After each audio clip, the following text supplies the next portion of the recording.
Bueno, mi nombre es Oscar Alberto Reali, soy contador público egresado de esta casa. Simultáneamente, al momento de comenzar mis estudios, me inscribí también en la Facultad de Derecho, con un cierto margen de ver qué carrera seguía. Y llegué a probar dos materias de la facultad, el Derecho, Introducción al Derecho y Derecho Político, y después hice un curso de Derecho Romano y después dejé de concurrir, salvo para los conciertos de los jueves, que me interesaban mucho y durante mucho tiempo fui a escuchar los recitales. Y bueno, y acá en la facultad tardé unos cuantos años en recibirme, actividad estudiantil, la actividad de montaña y el servicio militar que cumplí en el ejército. Bueno, mi primera experiencia gremial estudiantil fue en el centro de estudiantes, cuando yo tenía 16 años, que había ingresado en ese momento, y apareció una propuesta de una comisión de campamento. Bueno, a mí yo remaba, me gustó siempre la naturaleza y entonces me incorporé a este grupo. Me gustó toda la dinámica que tenía, la gente que se iba sumando y en el primer verano posterior a eso hicimos un primer campamento en Esquel, en el lago Futalaute. Y bueno, estuvimos como un mes allá y creo que lo interesante que me marcó bastante para el resto de la vida universitaria fue que en ese campamento fuimos unas 60 personas y de los cuales creo que estaban representados todos partidos políticos o digamos, la diversidad de ideas de toda la gente que concurría, de la gente de la derecha a la izquierda, pasando por todos los matices. Y bueno, y ahí digamos, generé algunas amistades que todavía persisten hasta el día de hoy. Por ejemplo, de ellos muy amigo es Oscar Scarello, que era socialista y fue presidente del centro y transitoriamente presidente de la FUBA, en un momento crítico donde creo que fue cuando el tema de el acceso de Onganía al poder nacional. Y bueno, nos seguimos viendo y charlando de temas que nos interesan en común y él es algo mayor que yo, conocido cariñosamente como el Negro Sicarero. Sí, fue presidente del CESE y si no tuvo el consejo directivo, pero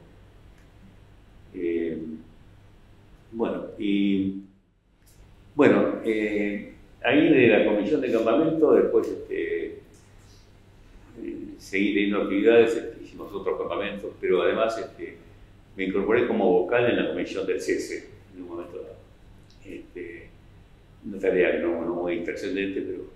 Y luego, bueno, yo por esa altura ya me había incorporado a la agrupación humanista, y bueno, y fui electo como consejero, primero consejero suplente, y luego titular, así que estuve 2 años participando de tareas del consejo en ese momento. Después seguí trabajando en la liga y me tocó presidirla durante un tiempo, participar de algunos congresos nacionales e internacionales y finalmente cerré la trayectoria del humanismo en el Consejo Superior como consejero. Y bueno, después se produce el 66. A ver, yo la visión que tengo de esa época es la de un debilitamiento progresivo de la reforma tradicional. Es decir, yo llegué a conocer a viejos reformistas, digamos, que habían ingresado a la facultad antes que yo, pero que durante los años de nuestra actividad fueron perdiendo peso relativo con respecto a expresiones más de izquierda, digamos. Acá podemos tener una discusión acerca de si el PC de esa época era izquierda o no era izquierda. Para nosotros no lo era. Tenían mucha fuerza ellos. El PC era en medicina, como somos vecinos, teníamos bastante interacción.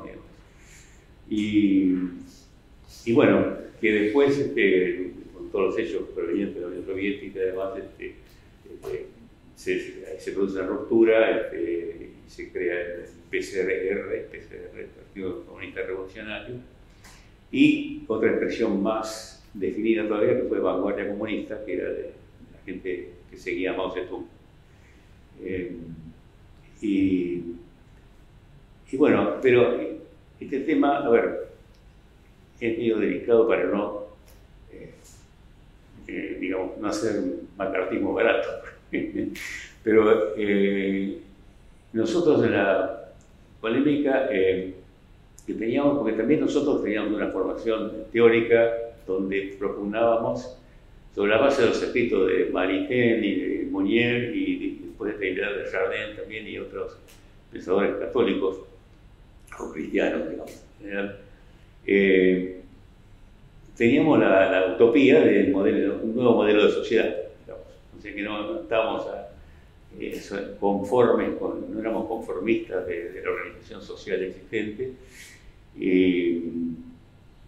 Después, con el correr de los años, encontramos que, bueno, que la tercera posición del peronismo era algo que tenía algún parentesco con nuestras concepciones, ¿no?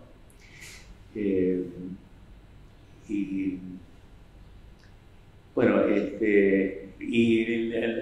creo que la diferencia fundamental entre el accionar de las agrupaciones reformistas y las nuestras fue la concentración en la tarea inherente a la entidad en la cual vivíamos, es decir, la universidad y en particular la Facultad de Ciencias Económicas. De manera tal que había una diferencia muy marcada, como por ejemplo la gente del PC traía consignas sobre cosas que pasaban en cualquier lugar del mundo, intentando movilizar al estudiantado porque una injusticia cometida en algún remoto rincón de la URSS, en fin, de cualquier país africano, por ejemplo, y que no aprendían estas cosas porque no había vínculo, digamos, cultural ni comunicacional, digamos. Mientras que nosotros estábamos con una militancia permanente en la facultad, competíamos con otras agrupaciones en el hall de entrada respecto a charlar con los estudiantes y muy al tanto de cualquier problema que se suscitaba en cualquier curso de la facultad. Es decir, problemas con un profesor, problemas con algún curso que no se daba o que el profesor faltaba o que había cualquier tipo de conflicto, estábamos presentes y lo llevábamos al consejo. Y lo llevábamos al consejo en una forma, a ver, también no sería exactamente admirable, pero correcto en cuanto a lenguaje, oportunidad y demás. Si hacía falta, primero perdíamos una entrevista con el decano, le contábamos qué estaba pasando, tal cosa, que era importante o no, demás. Y después lo llevamos al seno del consejo como para obtener una resolución que zanjara el conflicto. Y en ese sentido, fuimos creciendo el número de votantes, realmente. Tuvimos elecciones que, digamos, medio abrumadoras, la mayoría general. Y bueno, finalmente la culminación, un poco el cenit de la presencia humanista en la universidad fue la designación de dos rectores sucesivos, como fueron el doctor Olivera, que era profesor de la casa, y el ingeniero Hilario Fernández Long, que era en ese momento decano de ingeniería. Olivera era un caso muy particular, de un tipo muy brillante, un profesor reconocido internacionalmente en temas económicos, que reunía todas las cualidades como para ser un rector de lujo, digamos. Y creo que tenía 33 años cuando fue electo, o sea, era un tipo muy joven, había sido abogado y economista. Pero había algunos temas de teoría económica que en universidades del extranjero yo pude verificarlo, eso se trataban como el aporte Olivera o compartido con su nombre y el nuestro académico extranjero. Y bueno, también tenía un carácter muy especial, digamos. Y hubo un episodio lamentable que ocurrió en esta facultad, que fue una conferencia de un señor Walt Rostow, que era profesor norteamericano y miembro del gabinete de la presidencia de Estados Unidos. No recuerdo exactamente quién estaba, si estaba, creo que Jack Kennedy no estaba, estaría Johnson. Y bueno, y Olivera no cambió de criterio, con lo cual lo que hizo fue presentar su renuncia. Y bueno, nosotros nos tomó muy de sorpresa el tema y tenía consecuencias así para todos los problemas, cursos en la universidad, después de resolver concursos, planes de estudio. Y por suerte detectamos a Fernández Long, y resulta ser un tipo bárbaro, y que terminó, primero fue designado con cierta desconfianza por la gente que no era más acá de nosotros, un poco la gente de la izquierda tradicional a nivel docente, gente de los cuidados de Sadowski, Rolando García, Klimovsky, pero finalmente ellos terminaron, claro, el oponente, ¿cuál era? Es como, yendo a la actualidad con la cuestión de Milei más o menos, porque el oponente que había por el otro lado era Marco Aurelio Risolía, a la sazón decano del Derecho, que era un tipo cavernario, digamos. Entonces, bueno, toda la gente que tenía dudas sobre Fernández Long nos votó masivamente, y ahí tuvimos a Fernández Long como rector hasta el 66, donde, a ver, bueno, en el 66 se produce el golpe de Onganía, que hay gente que todavía sostiene que el humanismo había apoyado el golpe militar, digamos. Cosa que yo niego absolutamente. Sí hubo algún caso aislado de 2 o 3 personas, especialmente los que más estaban en la política nacional, que apoyaron el golpe, y algunos se incorporó a algún cargo político, pero eso fue debido a, esto es interpretación mía, pero al hecho de que el primer ministro de Economía de Onganía fue Salimey, que era un empresario nacional, en fin, dueño de empresas importantes, y con lo cual venía a ser como una especie de rasgo popular dentro de él. Y la otra cosa era que en los conflictos previos entre azules y colorados, que habían existido en más de una oportunidad, creo que el primero fue el que generó la caída de Arturo Fortissimo. Pero luego, digamos, la parte legalista de las Fuerzas Armadas se la vio encarnada por la caballería del ejército, de la cual era miembro Onganía. Entonces, alguna gente veía esa aparición de la figura de Juan Carlos Onganía como una reivindicación de la política de los azules, en fin, de concordancia y en fin, que es la parte más progresista de las Fuerzas Armadas. Después los hechos no confirmaron esto para nada, y Bueno, pero volviendo al 66, en primer lugar, el humanismo es cierto que prácticamente se disolvió. En ese momento era presidente de la Liga, Julio Bárbaro. Él no generó la disolución, pero sí se dedicó a formar otra cosa que fue la UNE, Unión Nacional de Estudiantes, y ya a esa altura él estaba comprometido en el peronismo. Puedo agregar que yo, cuando dejé la presidencia de la Liga, apoyé en forma directa a mi sucesor, que fue Jorge Grassi Susini de Medicina, y después también apoyé la designación de Julio, que sucedió a Grassi. Pero ya a esta altura yo estaba casi graduado y no participaba más de la actividad estudiantil, ¿no? Así que, pero con respecto a la posición del humanismo frente al golpe, hubo una declaración expresa del Consejo Superior de la Universidad, votada por nosotros, donde repudiamos el golpe. No solo eso, sino que además, si bien nosotros no apoyábamos activamente al gobierno de Ilia, digamos, sí lo respetábamos como presidente y mucho más lo respetamos cuando se produce el golpe y fue sacado de mala manera del gobierno.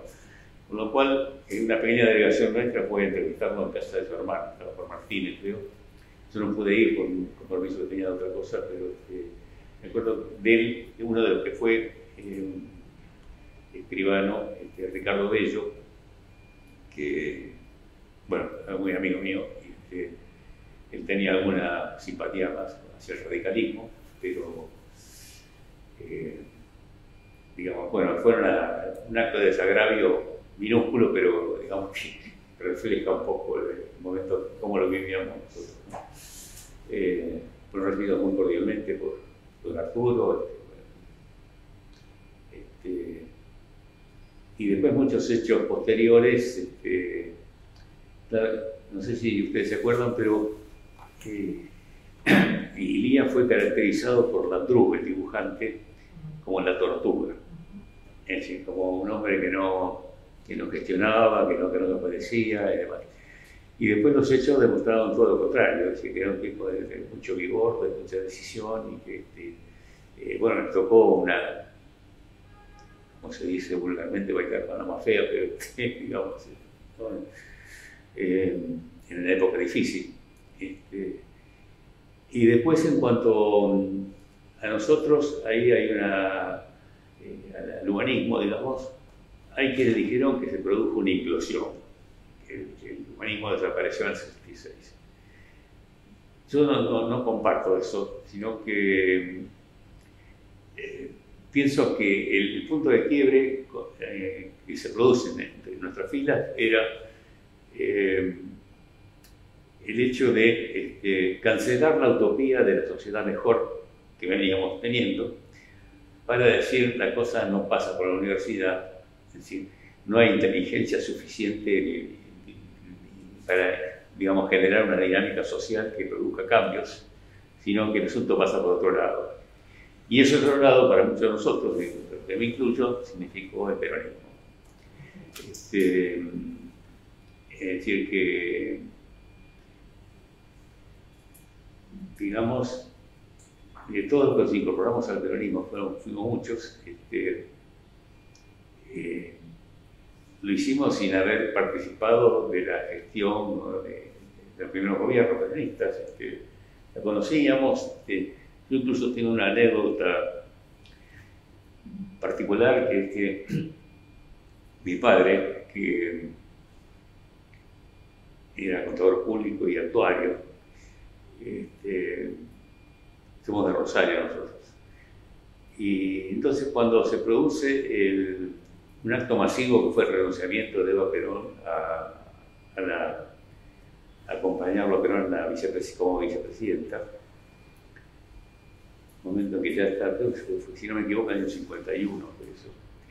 Entonces, mi viejo me llevó al acto, y no era para nada peronista, era más bien cierta de la época, venía de la época anarquista, entonces, pero había ya dejado eso, pero de todas maneras seguía leyendo cosas de política y siguiendo la actividad, y me lleva al acto.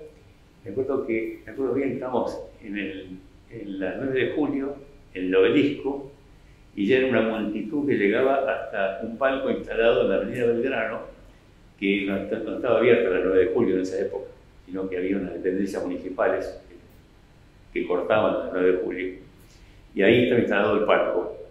Y bueno, nosotros nos acercamos, caminamos un poco más, pero era ya una multitud que yo no había visto nunca en esa época, 11 años tenía. Y mi hijo me dice, mira, dice, te traje acá porque creo que este acto es un acto que va a ser muy importante, va a tener mucha trascendencia en la historia nacional, y para que vean un poco cómo es esta realidad. Bueno, así que me pareció una cosa lúcida de parte de mi viejo.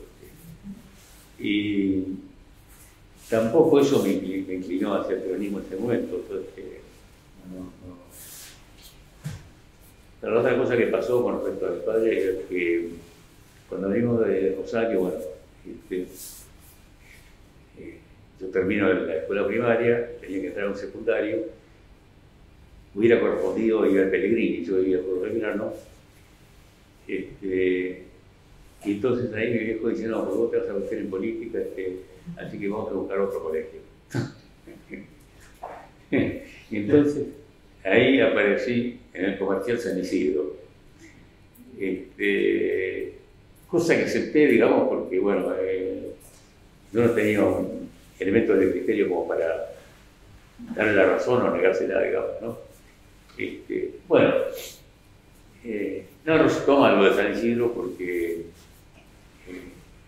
la concurrencia diaria hasta allá en tren y todavía andaba el tren del Bajo, y que hoy en día es el tren de la costa, entonces yo lo tomaba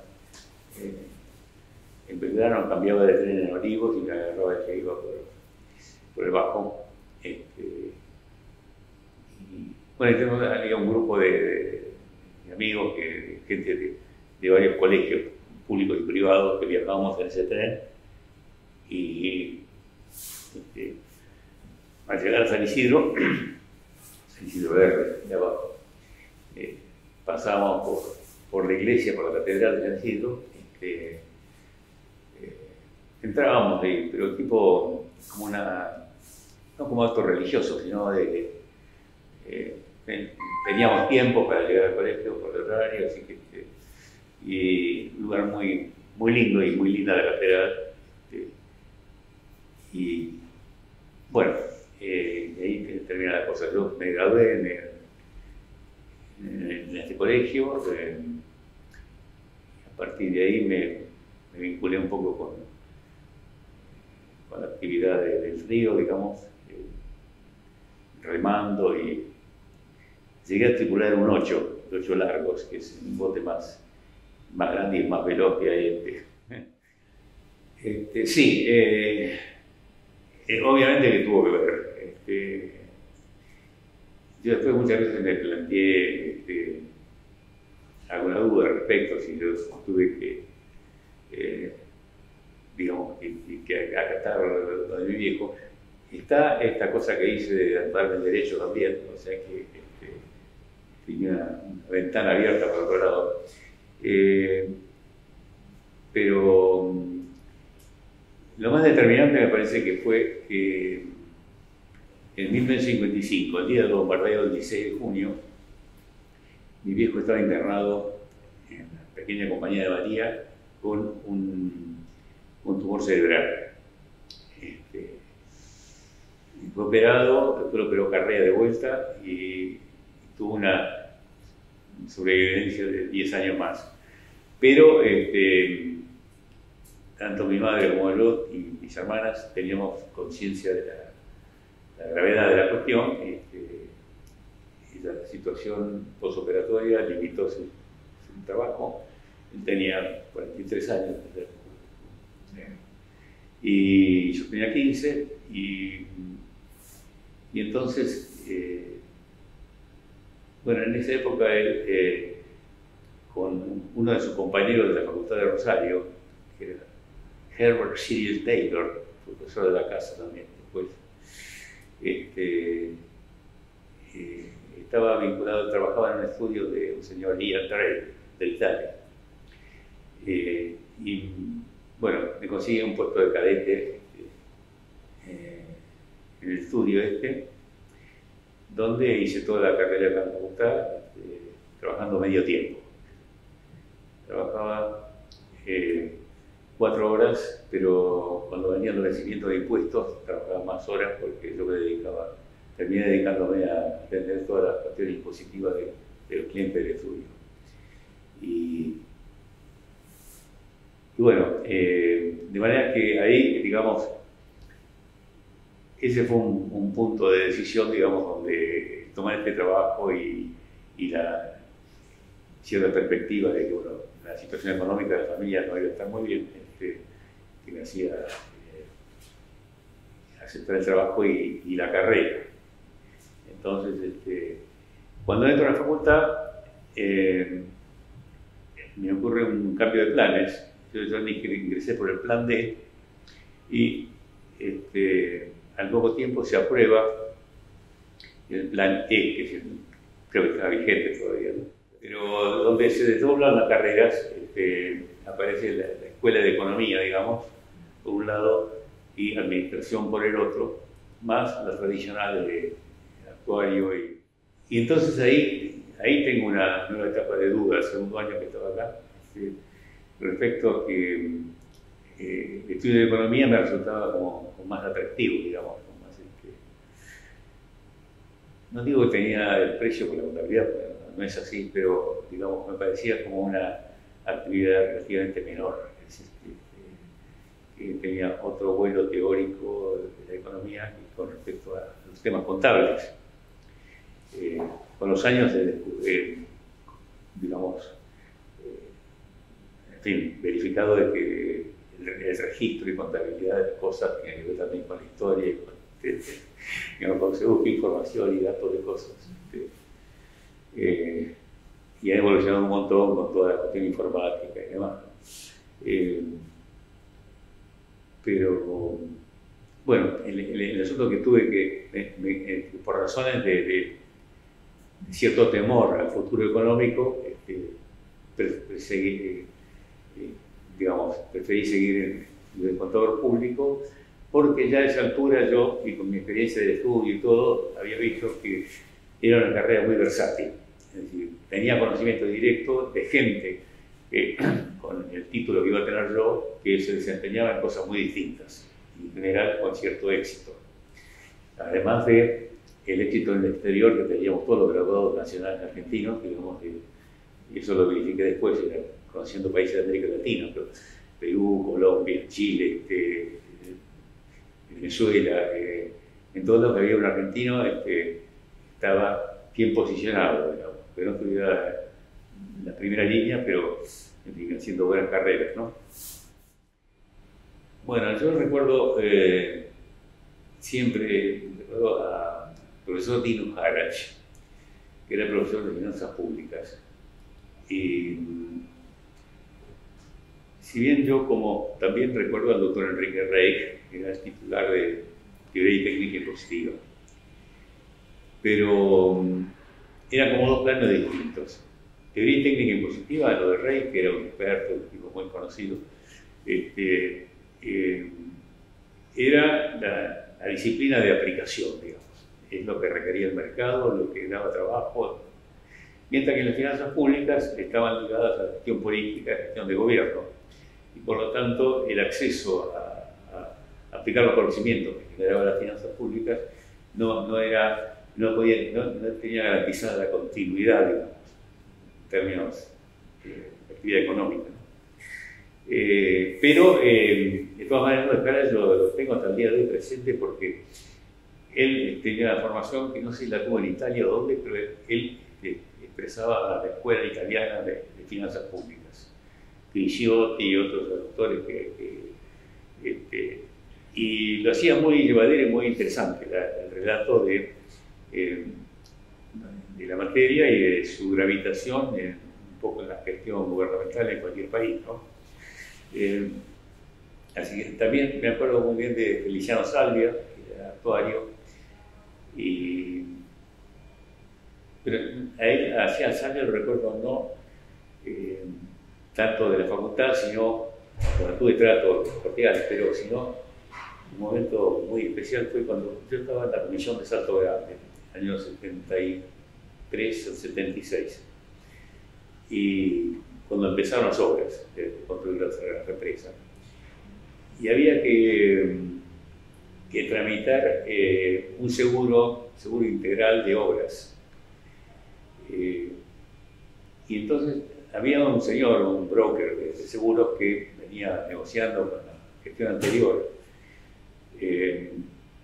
donde tenía un presupuesto de 12 millones de dólares para dar la cobertura, ¿no? Y yo no era experto en el tema, pero tenía alguna referencia, y a todos los integrantes de esta, éramos la delegación argentina, éramos 4 personas, el ingeniero Ludovico Ivanisevic Machado, doctor Félix Herrero, y un ministro de la provincia de Entre Ríos y yo. Y nos pareció que era mucha plata, o que en todo caso había que tener oferta alternativa y ver cómo era el mundo de los seguros. Bueno, ahí recurrimos a Salvia, que en ese momento estaba a cargo del Instituto Nacional de Reaseguros. Si no me equivoco, había 2 organismos, Superintendencia de Seguros y Instituto de Seguros. Él estaba en el número 1 de los 2. Y nos brindó un asesoramiento muy eficaz, muy correcto, digamos. Tomamos contacto directo con los reaseguradores en Londres. Le dimos participación a la Caja Nacional de Ahorro y Seguro, que estaba a cargo de Antonio Cafiero en ese momento. Y bueno, la conclusión es que de los 12 bajamos a 3 millones. Esa tarea de Salto Grande para mí fue, creo que lo más agradable que tuve en toda mi vida profesional, digamos. Una cosa, a ver, el tratado del río Uruguay para hacer Salto Grande, el Tratado de Salto Grande, había sido firmado en el 46. Y después había quedado un poco congelado, porque en el tema energético hay una cuestión de relación entre el precio del petróleo y el precio de la hidroelectricidad. Para el petróleo hay que perforar y sacar el líquido, en cambio la generación hidroeléctrica es de capital intensivo, como decimos. Es decir, hace falta mucho dinero para construir una presa grande, las máquinas y las compuertas, las turbinas. Entonces, cuando sube el precio del petróleo, entonces ahí empiezan a tener rentabilidad los proyectos hidroeléctricos. Y en este caso nos agarró a principios de los 70 la crisis del petróleo, ocasionada creo que por la interrupción del canal de Suez, después de la guerra de los 6 días y estas cosas, con lo cual el petróleo tenía que dar la vuelta por Sudáfrica para llegar a Europa. Antes pasaba por el canal de Suez y entraba en el Mediterráneo. Eso tuvo una serie de consecuencias, como la aparición de los supertankers, unos barcos que cargaban mucha cantidad de petróleo, pero el precio del petróleo, además se formó la Liga de los Árabes, no me acuerdo la sigla, y bueno, en consecuencia el Salto Grande se transforma en un proyecto estrella, digamos. Y esto coincide con la vuelta de Perón y la asunción de él como presidente.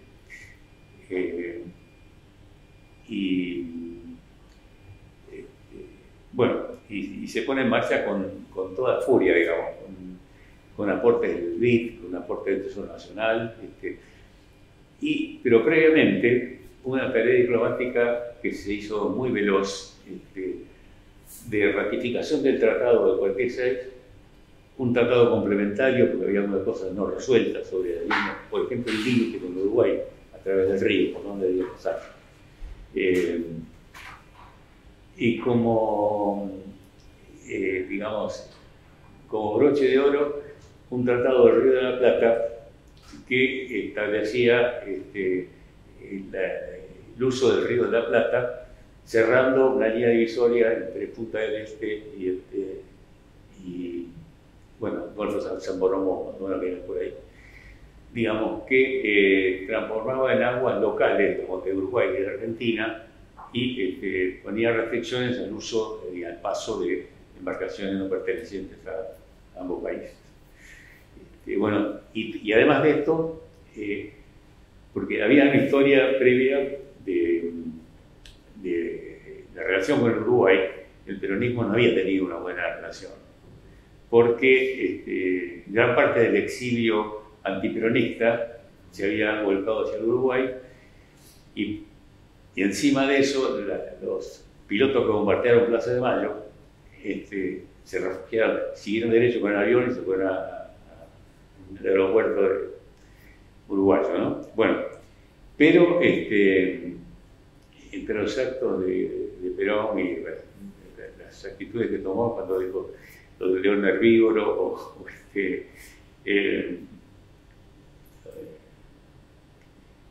para un argentino no hay nada mejor que otro argentino, y este tipo de frases así contemporizadoras y demás, que hace, entre otros actos necesarios para cerrar el trato de comenzar la represa, hace un viaje a Montevideo, que fue en el sentido histórico, digamos, para nosotros y para los uruguayos en especial, ¿no?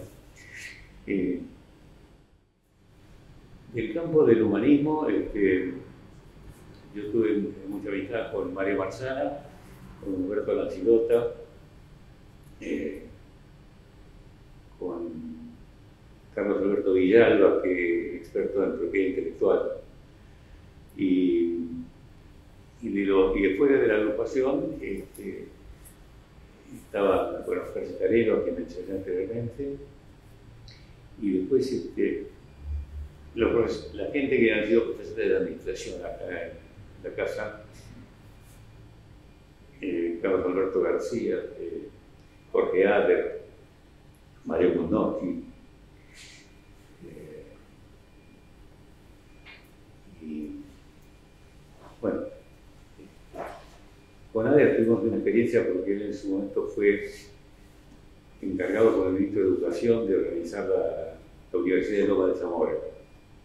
Entonces nos convocó a unos cuantos a si queríamos ir a ser docentes allá, y fuimos.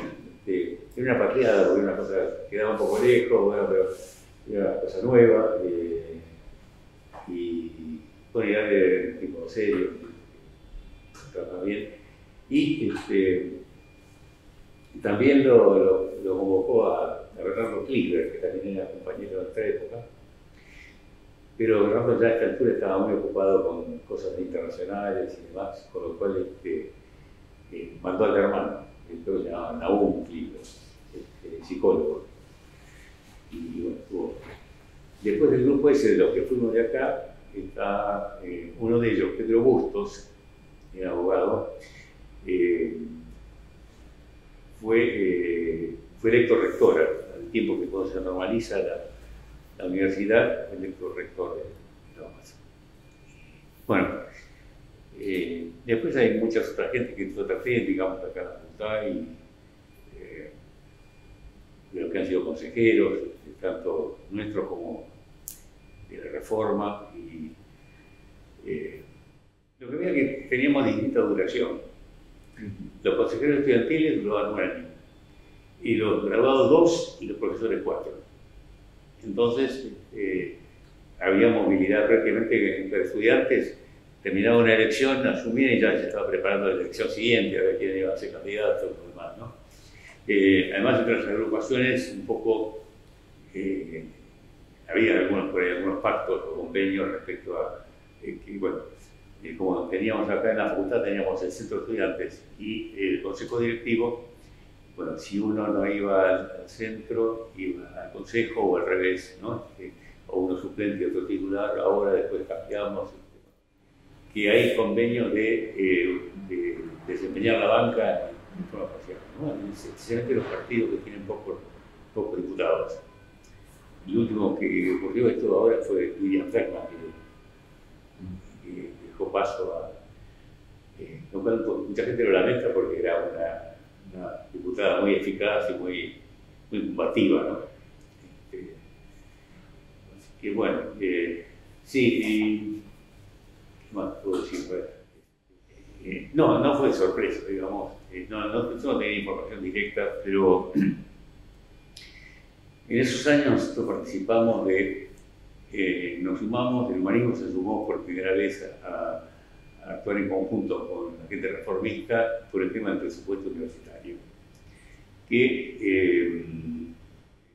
Entonces hubo una serie de manifestaciones y más que desde gente del gobierno radical nos intentaba quitar de golpistas por estar generando problemas de la gestión, que ya bastantes problemas tenemos, pero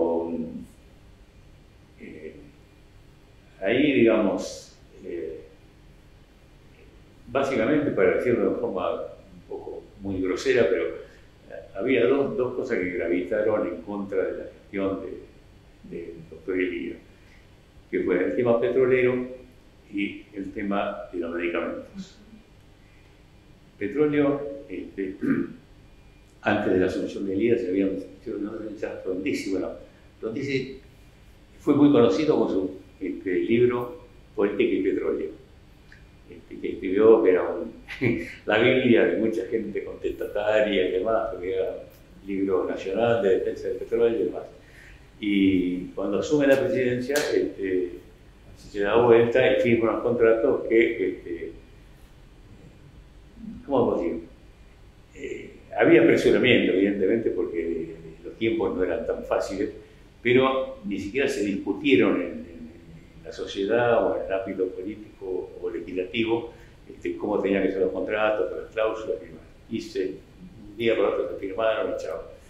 Entonces, el radicalismo levantó como bandera, el radicalismo unionista o diría, levantó como bandera el combate de esos tipos de esos contratos. Y como había sido un compromiso político, bueno, al asumir Elía, en poco tiempo cancela los contratos, lo cual tuvo consecuencias jurídicas y económicas que no puedo precisar, porque qué pasó después, que evidentemente las petroleras no se quedaron quietas, de hecho han hecho algo para apoyar el golpe. Y la otra cosa de medicamentos fue una ley muy importante impulsada por el ministro Oñativia, que era el ministro de Salud Pública en ese momento. Bueno, tenía, digamos, ideológicamente tenía mucha afinidad con nosotros, era un movimiento esencialmente cordobés y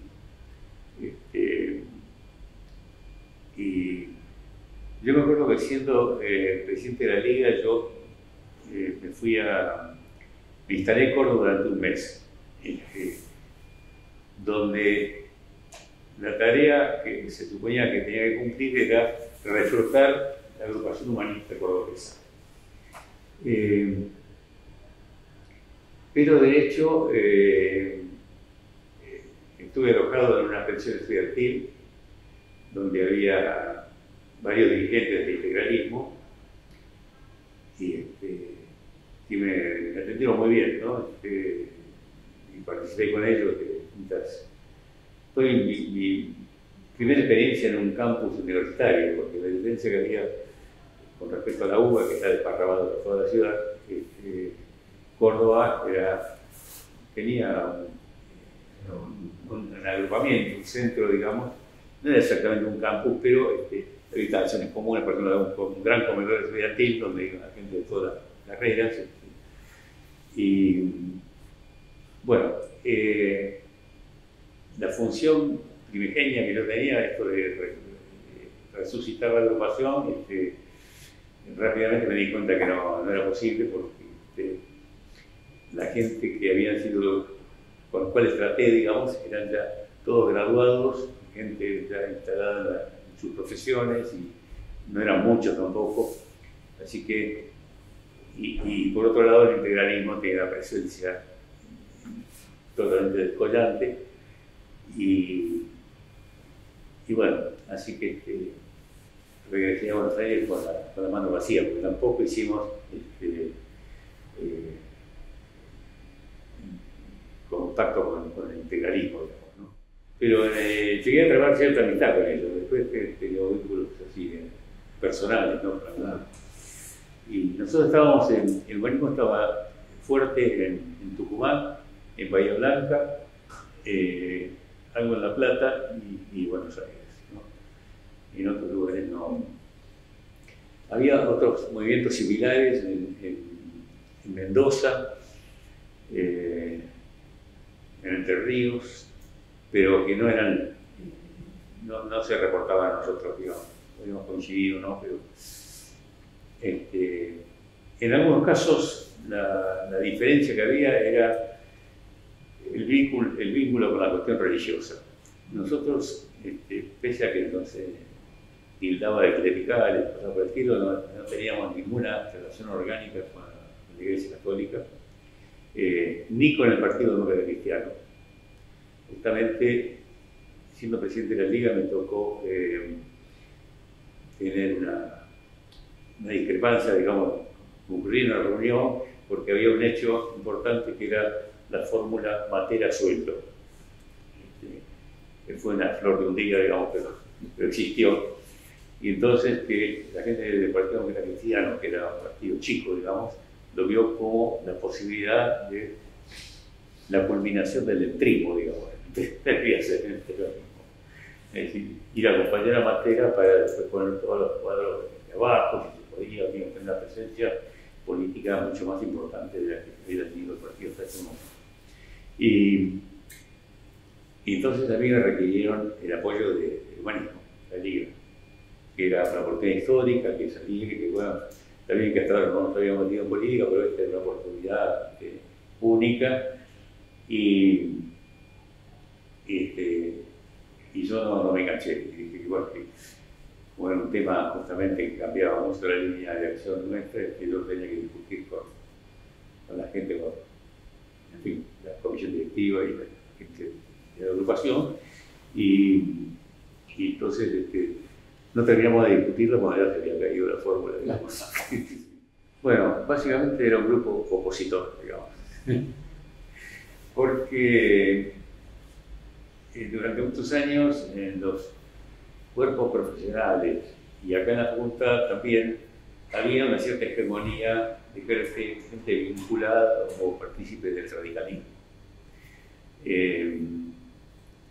que tuvo distintas etapas, porque el radicalismo obviamente ha cambiado.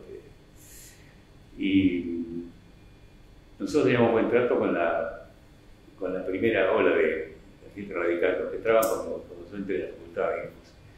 Pero después ya cuando apareció la coordinadora y esas cosas, no era la misma situación, digamos, ¿no? Entonces, y bueno, bueno, en una palabra, el tema de la cuestión de las jugadas radicales en la facultad y todo era bastante importante, digamos. Por ejemplo, en el profesorado de la casa también, no porque estuvieran afiliados o se consideraran radicales, pero eran, digamos, era como una especie de poder reconocido. Entonces, y entonces yo participé en ese momento en graduados en una lista donde había gente de distinta procedencia, digamos.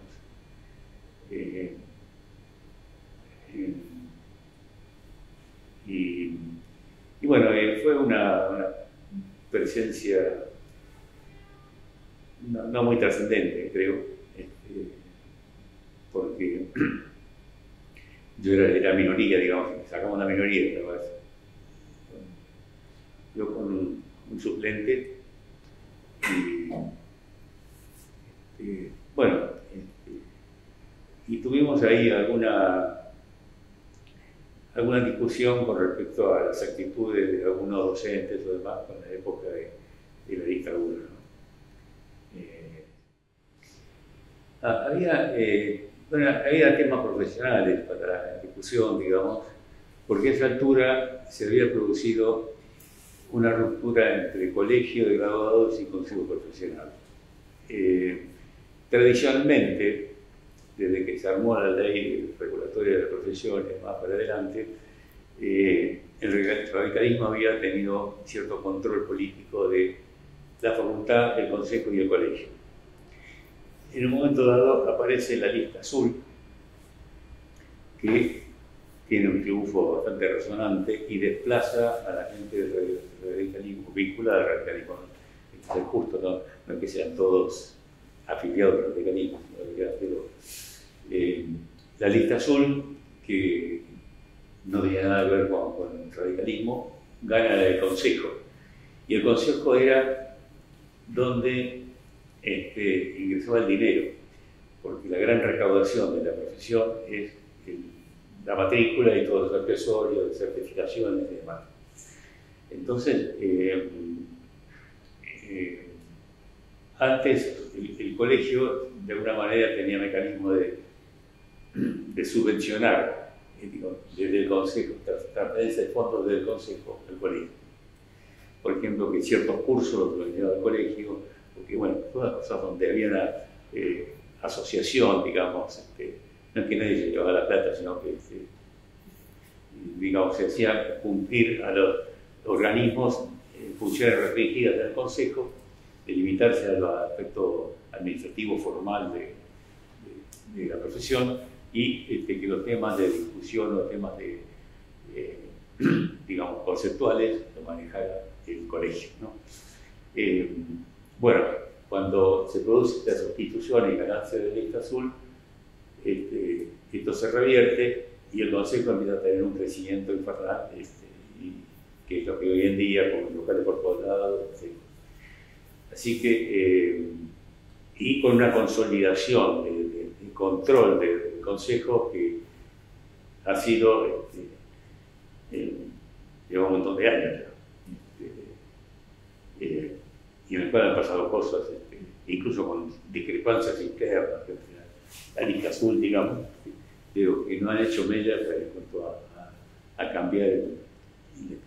Y bueno, nosotros en el grupo que formamos para la facultad, éramos independientes del colegio e independientes de la gente que manejaba el consejo, esa es la verdad. Por eso éramos realmente minoritarios. Y sí, bueno, nos gustó la gente que estaba en desacuerdo con las entidades principales, y con lo cual, y algunos que se recordaban de nosotros por algunas cosas positivas que podíamos haber hecho antes. Y bueno, y no subsistió esa agrupación temporaria que me llevó a mí como consejero, no tuvo mayor trascendencia, así que no. Y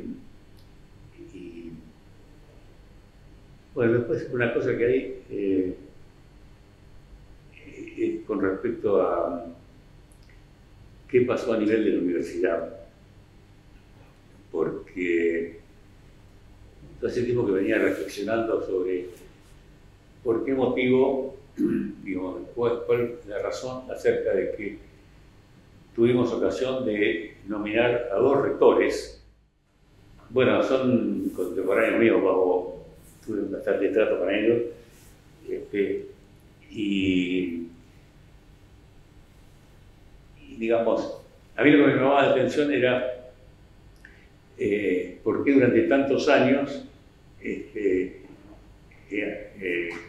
así colegas nuestros habían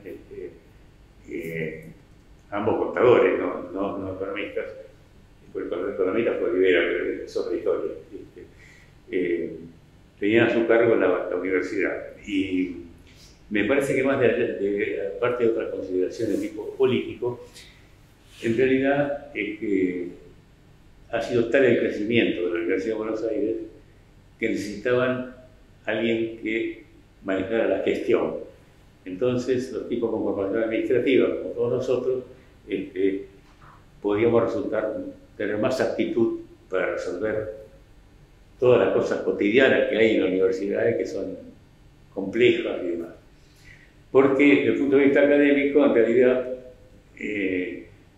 todavía seguían teniendo más prestigio las ciencias duras, digamos.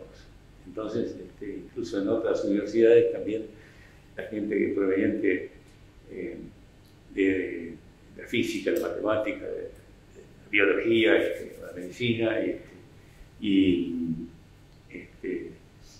inclusive de las humanidades, digamos, como una visión más amplia ¿no? Ha habido, bueno, acá en la Universidad del Sur hemos tenido a dos filósofos como rectores. Uno era el hindú Rama, en el 73. Tuve, digamos, me nombraron director del Departamento de Administración, acá, que es el departamento que maneja prácticamente toda la carrera de contador público y licenciado de Administración. Y bueno, tomé algunas decisiones que a alguna gente no le gustaron, pero eso fue bajo el decanato de Oscar Esparta Meister.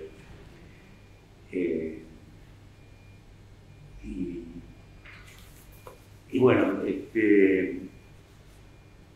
yo, digamos, por esa época, en realidad, a mí tenía esa función acá en la facultad y después era el síndico de UDEVA. De lo cual tengo un muy grato recuerdo de UDEVA porque el presidente de UDEVA era Arturo Jaureche, a quien tuve ocasión de tratar una vez por semana, por lo menos, las reuniones de directorio. Y cuando usted me preguntaba de quién me acordaba, bueno, de Jaureche es un tipo que me encantó tratar y conocer, digamos.